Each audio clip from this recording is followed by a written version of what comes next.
The horrific torture murder of Kelly Ann Bates. The body of a 17-year-old was discovered in her bedroom with her eyes missing and over 150 wounds to her body. Kelly Ann Bates was described as sporty and social, an outgoing girl who gave her brothers as good as she got. That all changed in her mid-teens. Slowly but noticeably, Kelly Ann began disappearing for nights from her home and became more withdrawn. It wasn't until much later that her personality shift was understood to be caused by James Patterson Smith. In 1993, when Kelly Ann was just 14 years old, she met Smith while walking home from babysitting for friends. Smith claimed he walked her to keep her safe. At the time, he was in his mid-40s, and it's believed he had every intention of making Kelly Ann one of his next girlfriends to abuse. 2 years after meeting, Smith had groomed Kelly Ann into a relationship. The only contact that Kelly's mother, Margaret Bates, had with her daughter's first boyfriend throughout those years were a few phone calls. That was until the end of 1995, when she returned to the Bates family home in Hattersley, England. Kelly Ann was in the kitchen when Margaret entered, but before they could begin to talk, Smith sauntered into the kitchen. "This wasn't the man I wanted for my daughter. I vividly recall seeing our bread knife in the kitchen and wanting to pick it up and stab him in the back." Not long after the meeting, Kelly Ann had moved in with Smith, only coming back home after an argument before she went back to him. On the rare times she did return home, it's reported that she would have bruises on her that Kelly Ann would explain away due to various accidents. She promised to remain in contact with her parents after the move, but stopped seeing them at the end of November 1995 after moving into a home on Furnivall Road. She would call them every week or so, but never let on anything was amiss.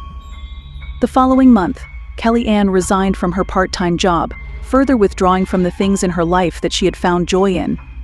March 1996, the Bates parents received cards reportedly from Kelly for their anniversary and one of their birthdays, but only Smith had written in them. On April 16, 1996, Smith reported to the authorities that his girlfriend had died while arguing.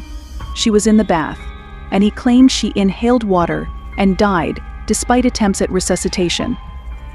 When police arrived at the house, they found Kelly Ann nude in one of the bedrooms. Her blood was all throughout the house.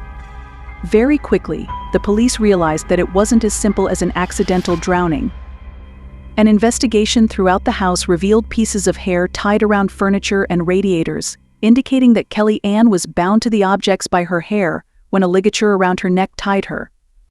The most evidence of what happened to Kelly Ann in the House of Horrors came from Dr. William Lawler's post-mortem examination. He found over 150 separate injuries on her body that originated over the last month of her life. He said, "In my career, I have examined almost 600 victims of homicide, but I have never come across injuries so extensive. She had been starved and lost around 20 kilograms in weight. She was severely dehydrated and hadn't had water in several days."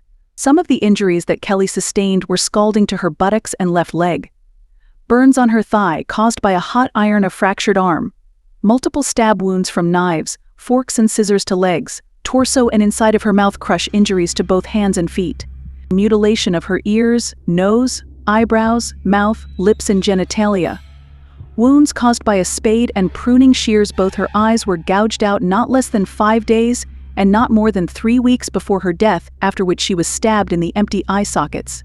Partial scalping. Before she was drowned in the bath, Kelly Ann was beaten around the head with the shower head, possibly to the point of unconsciousness. This is only speculation, since when Smith reported to the authorities that Kelly Ann had died, she had a habit of feigning unconsciousness. At trial, Peter Openshaw from the prosecution team said it was as if he deliberately disfigured her, causing her the utmost pain, distress, and degradation.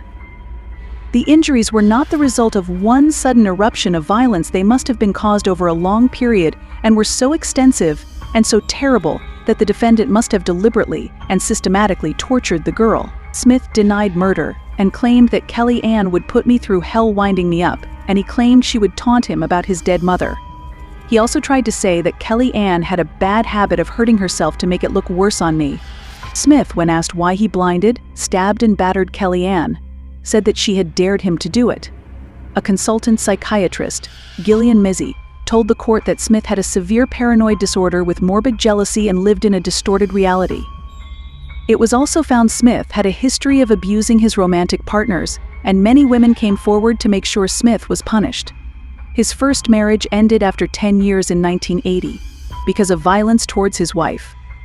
The following relationship began shortly after with 20-year-old Tina Watson, which lasted 2 years.